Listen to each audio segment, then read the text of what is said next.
नमो भगवते वासुदेवाय. Reading from Srimad Bhagavatam, Canto 3, Chapter 20, Text number 1.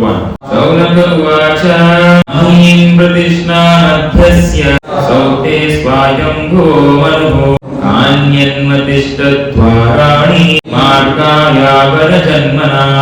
Translation by Joint Grace of Vishwarnavinda Bhakti Vedanta Samgrupha. Sri Shaunaka inquired, O Suta Goswami, after the earth was again situated in its orbit, what did Swayambhuva Manu do to show the path of liberation to persons who were to take birth later on? So we are starting a new chapter here, chapter 20, in the third canto, 19th chapter. We had seen Hiranyaksha was killed by the boar incarnation of the Lord. After that, once again the discussion was as part of the discussion between Maitreya and Vidura, and again, but here we see that the discussion starts off with a discussion between Shaunaka asking questions to Suta Goswami. As we had discussed earlier, Srimad Bhagavatam is a discussion inside a discussion inside a discussion.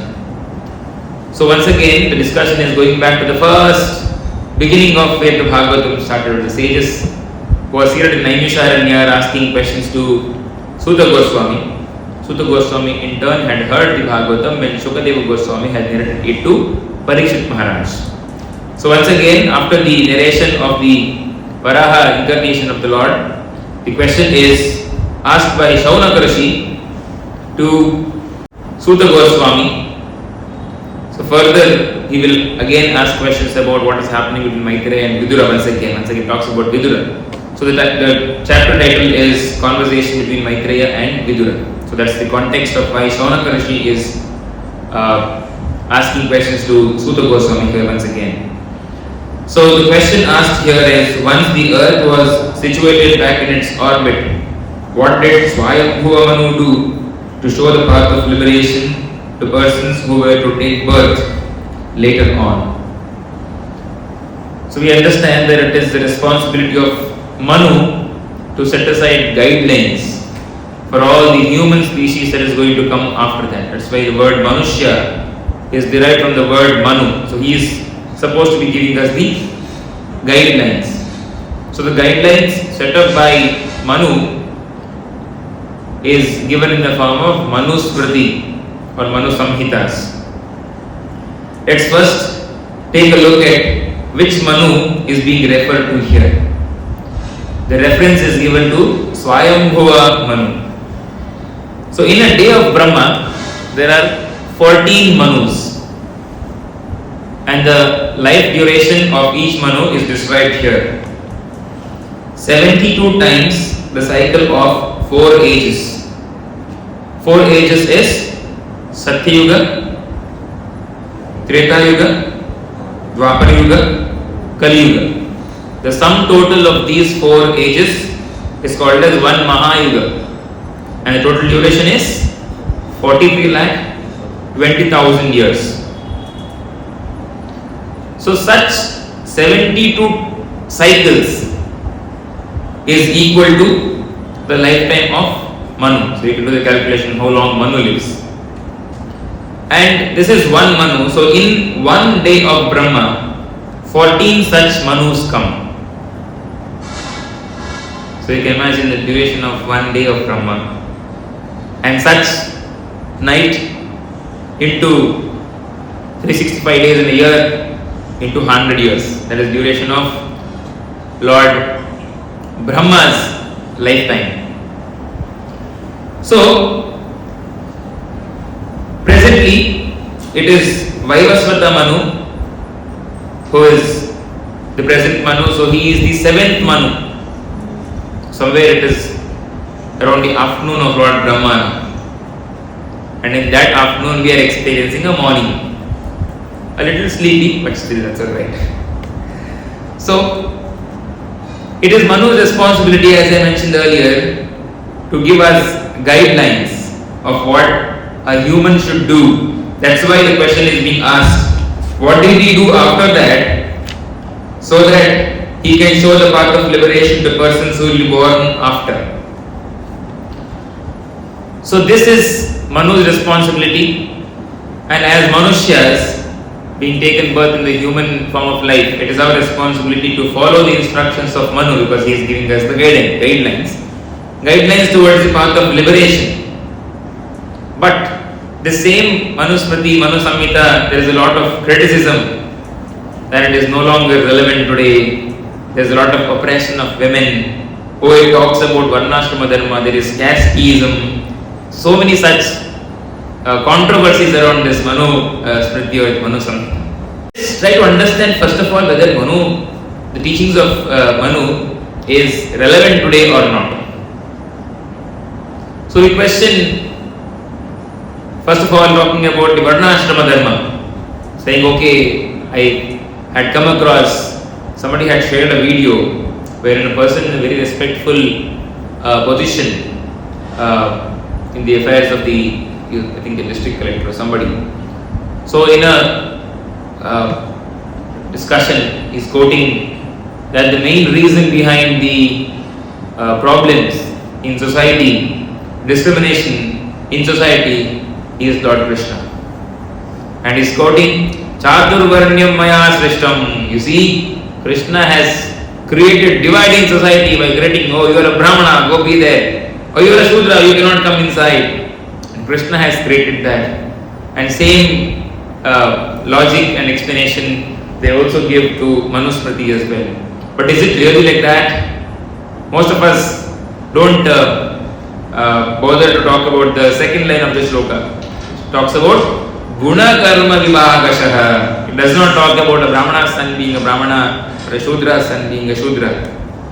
So let's try to understand what is Manu trying to tell us when he is talking about Varnashrama Dharma and the nuances of that.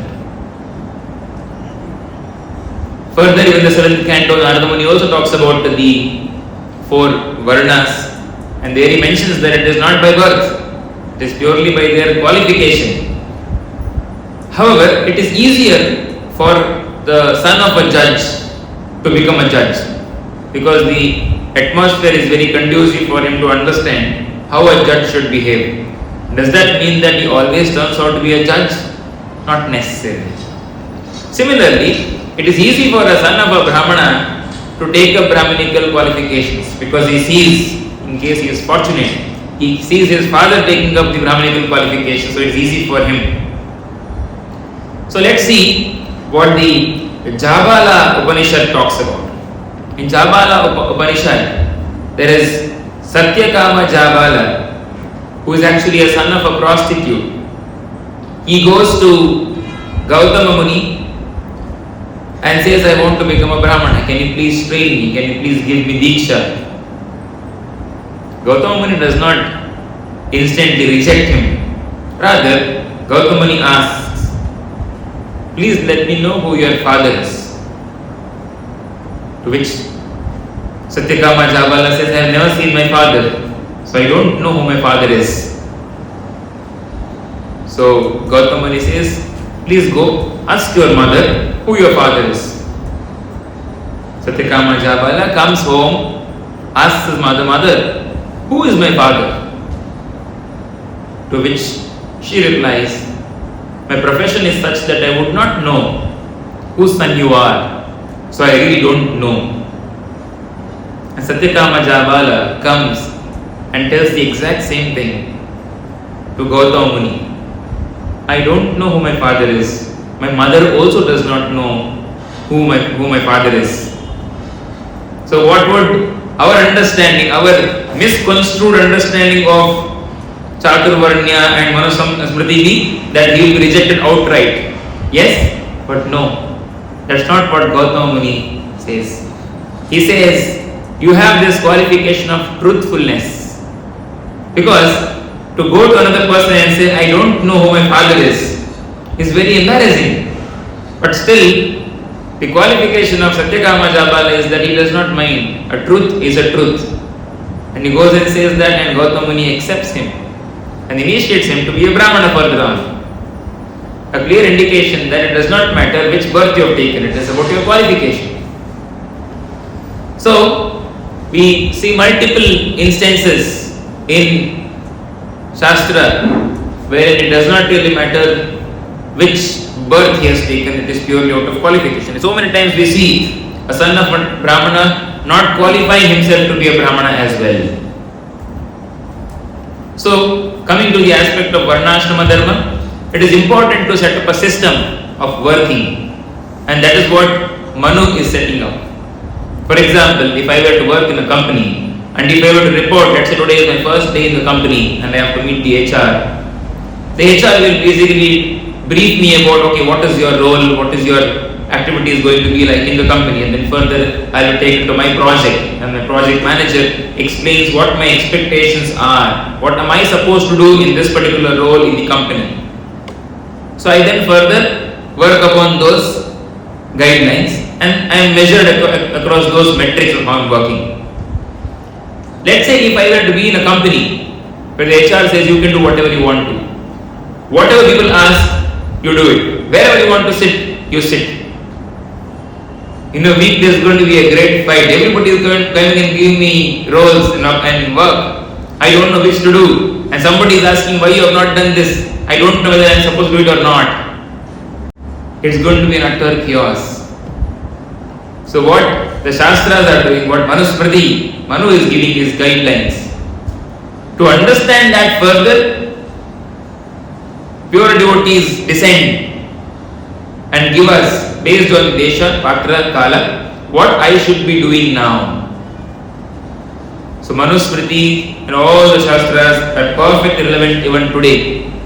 Only thing is we should be fortunate enough to reach out to a bona fide spiritual master to understand what is my duty at this point in time.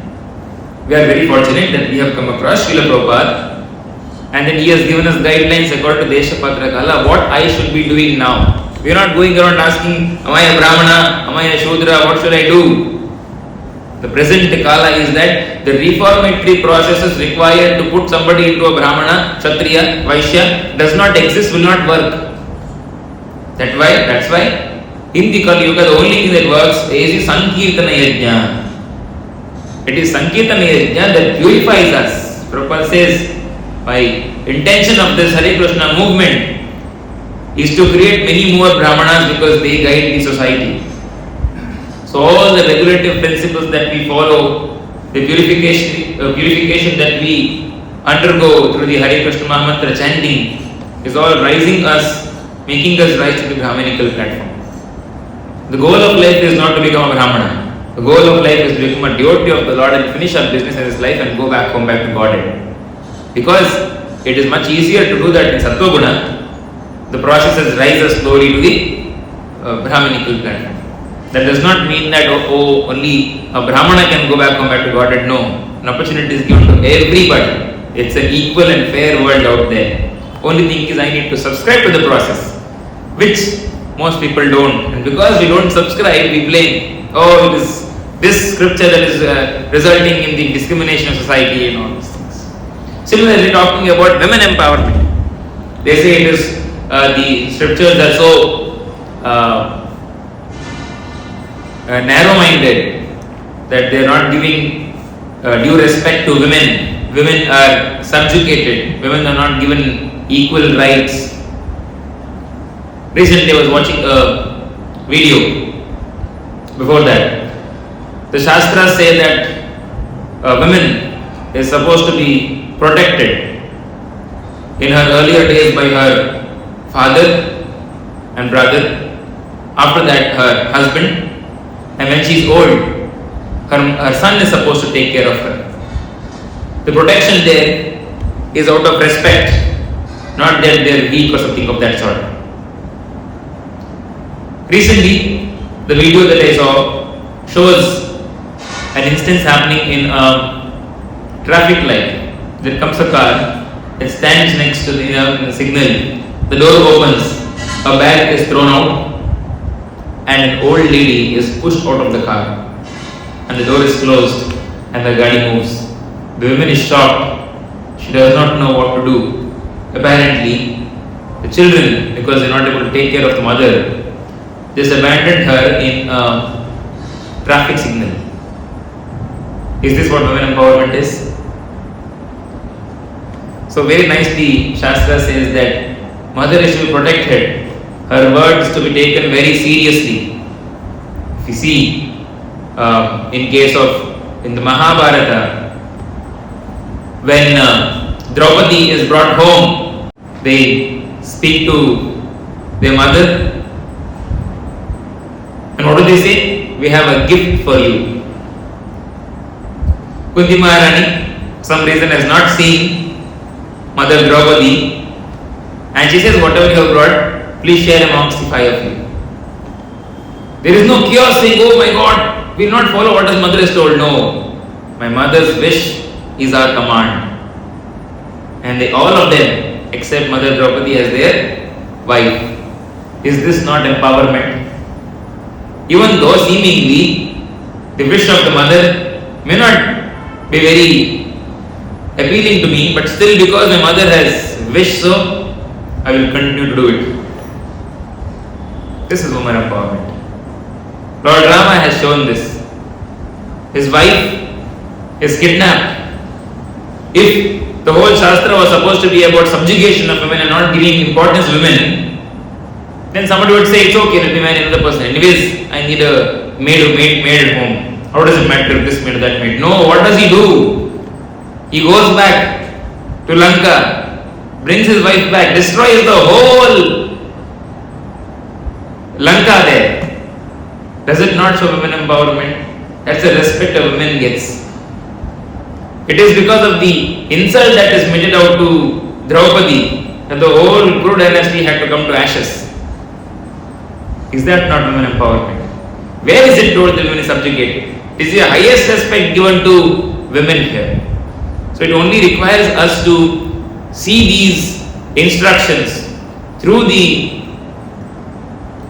via medium of a bona fide spiritual master. When that happens, then it is very easy to follow all the scriptures, and all the scriptures are relevant even today as well. Yes. Coming to the next point, where Manu is supposed to show the path of liberation to persons who were to take birth later on. So very clearly it is shown that Manu's responsibility is to ensure that anybody who comes further are given their due quota of knowledge which can help them to come out of the cycle of birth and death. That is very clear. But Prabhupada here in the purport mentions this. It is understood here that Manu creates scriptural regulations for the salvation of conditioned souls who come to the material world for material enjoyment. The Lord is so kind that any soul who wants to enjoy this material world is given full facility for enjoyment, and at the same time He is shown the path of salvation. The Lord is so merciful that even though we have rejected Him outright saying, I don't want you Krishna, I want to become Krishna, I want to become the center of all attraction. Krishna so mercifully creates this material world just so that I can have that feeling. But unfortunately, that feeling is not possible to enjoy in the true sense. That's why everything that is created is an illusory way of ensuring that you get that enjoyment. Like in our school, Basil Woods, we have toy rides. It's a horse as well. The grown-ups know that it is not a horse. But a child, it wants to enjoy the horse, but it is very risky for it to go and sit in a horse. So it is the illusory way is created. The child sitting there thinks that I am in a horse, and he is so happy thinking I am in a horse. And there is an aeroplane ride as well. He thinks, okay, I am going in an aeroplane now. Similarly, everything out here is basically illusory in nature. The real Satchidananda enjoyment which is there in the spiritual world, a reflection of that is given here, but it is completely illusory. Because our desire is to enjoy that without Krishna, He has mercifully created the whole process. At the same time, He is sending across Manus who are giving us the path of salvation. So many Shastras are there. Spiritual master coming, Acharyas taking birth once again. So whenever we get deviated again, they come back and say, please get up, you're waking. Uttista, Jagrata, wake up. This is not what you should be doing. At the same time, Lord respects my free will. What do I want to do? Krishna says, okay, sanction. Because these days there's this word going on, my life, my choice. Yes, Krishna is actually practicing that. It is your life, your choice. But at the same time, there are consequences for your choices. I am free to do anything that I want to do in this material world. Any enjoyment that I want, I can achieve. I can try to achieve that. Of course, it is based on whether or not I have sufficient karma to get that enjoyment is another thing. So I have to deserve and then I can desire that. But if I so badly want to do it, let's say if I want to become an IAS officer, at this point in time my faculties, my intellectual faculties and all those things may not be in line to make me IAS officer. But the desire is so strong, Krishna has noticed it. If I have sufficient qualifications to become a human once again, and if I have accrued enough karma, Krishna will ensure that he will give me such a facility that I can become an IAS officer in lifetimes to come. Because he is sitting in the heart, every single desire of mine, even before I have sensed it, the Lord already has sensed it. Bhava Vigrahi Janardana. And he goes on sanctioning. He never says, no, stop, I will not give you this. No. He goes on sanctioning. And we go on asking. So we are in this constant cycle of going on asking and Krishna going on sanctioning. It is by the divine will of providence that we come across a spiritual master who says, what are you doing?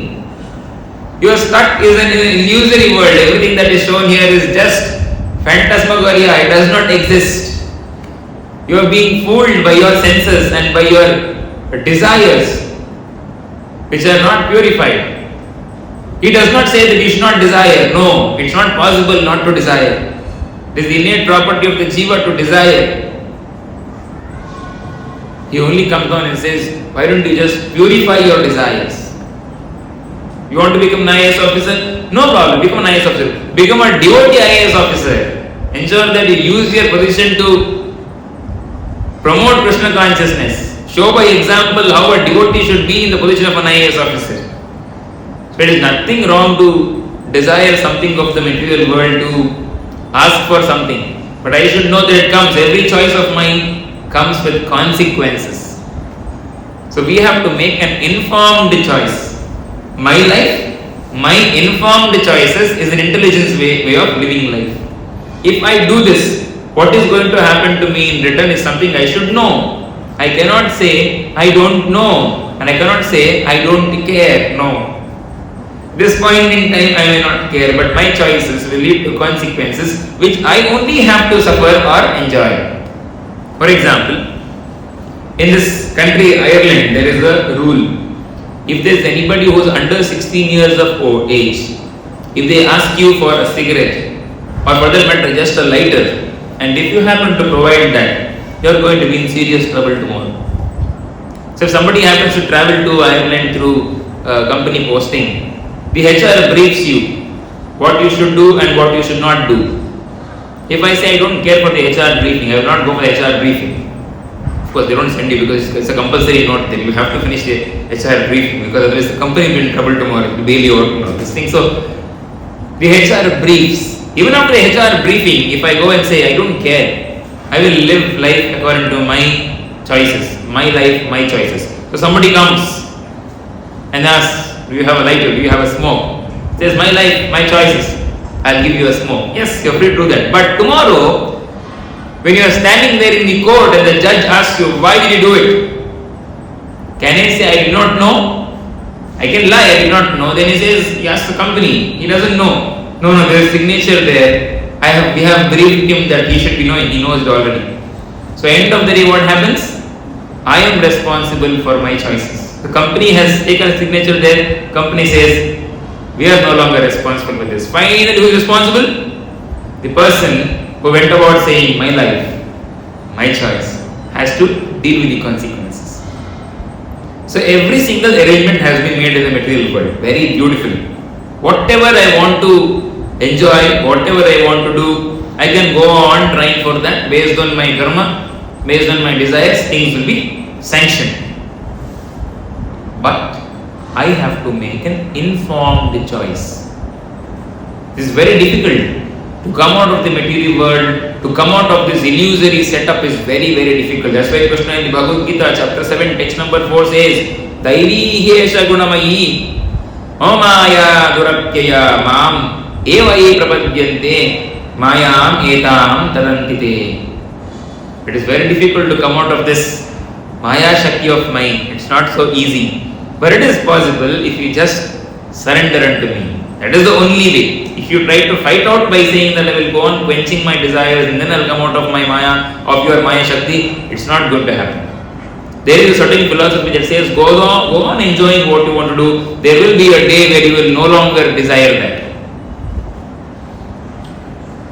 Have you seen somebody who drinks a lot says, I have drunk enough in my life, tomorrow onwards I am quitting. Until the doctor says, Kal piyega, parso liver chala jayega. Then he will stop. So, okay, I have to stop now. Not out of his own thing, okay, I have sufficiently drunk now, let me stop. I have sufficiently smoked now, tomorrow onwards I am going to stop. No, it's not possible. It's very strong. The illusory nature of enjoyment is so strong. It binds us very strongly. That's why Krishna says, only when you surrender, it is possible for you to come out of that. Otherwise, it's not possible. But Prabhu, surrendering is so difficult. To stop something that is seemingly very enjoying is very difficult. Krishna is saying you don't have to stop things. You only have to channelize. Chapter 2, text number 59, Krishna says, Vishaya vinivartante niraharasya deyinaha rasavarjam rasokyasya param drishtva nivartate. Yes, I have my desires. Yes, I have my wants and needs. Find a higher taste to do the same thing. When you do a higher taste, automatically lower taste will all die down. If I were to give you rasgulla every day, and one day we'll give you a spoiled rasgulla, or rasgulla which the cook forgot to add sugar, and tomorrow I am going to give two options. One is sugar rasgulla and one is zero sugar rasgulla. Which will you prefer? Sugar rasgulla for us.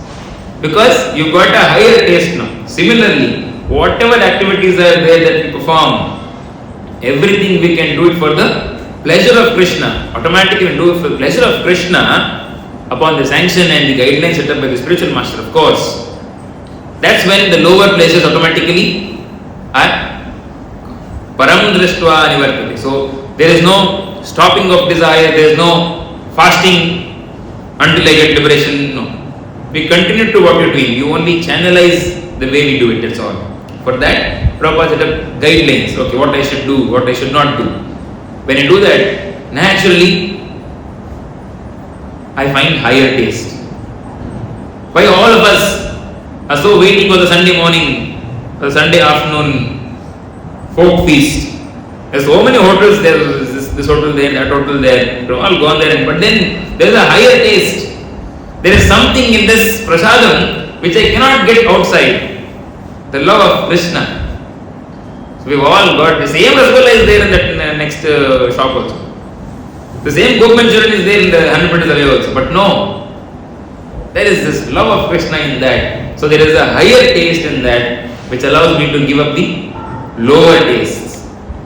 So it is very important for us to understand the material world being very, very illusory, to understand what is real pleasure and what is fake pleasure. What is my real duty and what have I taken up thinking it is my duty. So we don't have to break our heads too much into these things. We should have faith that the Lord has a plan for me. I only have to fall under the plan of the Lord by being obedient and being accepting His instructions. If you very closely observe Canto 3, chapter 19, throughout the whole chapter, it is not told that the earth is reinstated back to the Lord kills Varaha and he goes back once again. It's never told that the earth is restored back. But here the chapter starts with the question saying that after the earth is reinstated, what does Swayambhuva do? Which means the process is already there. Lord knows what to do next after that. We don't have to wait. What if Lord does not sanction this? I am chanting today, what if it does not work? We don't have to. The moment the bona fide process is put up, I just have to follow the instruction and things will fall in place. But only thing is we have to be sincere in our efforts in following the guidelines of the spiritual master. That's why we have levels of Ashraya ceremony. Start with Sadhavan, 1 round. Let me do 1 round nicely. I'll read this book. Slowly I understand a little more about this. Then I take okay, 4 level now. And then 8 rounds of chanting now. And then 12 now. And then Charanashraya then slowly. Everything is systematically there. If I don't have faith that after I finish 4 rounds, what if 8 round is helpful to me or not? What if 16 rounds is good for me or not? Then it's not possible to progress. If I have complete faith, no. I have a desire that I should reach 16 because 16 is good. People have reached there already, have experienced that pleasure, and they are getting the benefits out of that. So I also want to reach there. So we have to have faith. So that's what we see here. Even though it is not told that the earth is reinstated, we know that the earth is reinstated because Lord never fails. Similarly, if I strictly follow the instructions of the spiritual master Srila Prabhupada, chant our 16 rounds nicely, or whichever level of Ashraya that we have taken presently, be sincere in that. Rest assured, Srila Prabhupada and the Lord will ensure that our slow progress is guaranteed. Why slow progress? Because we are slow in our chanting and slow in our progress ourselves. So if you want fast progress, then nicely follow the instructions of Prabhupada, automatically there will be fast progress. So the next shloka onwards, further we will see. The next question will be Shaunaka Rishi asks about Vidura. So that we will see in the next shloka onwards. Ritraj Srimad Bhagavatam ki, Srila Prabhupada ki.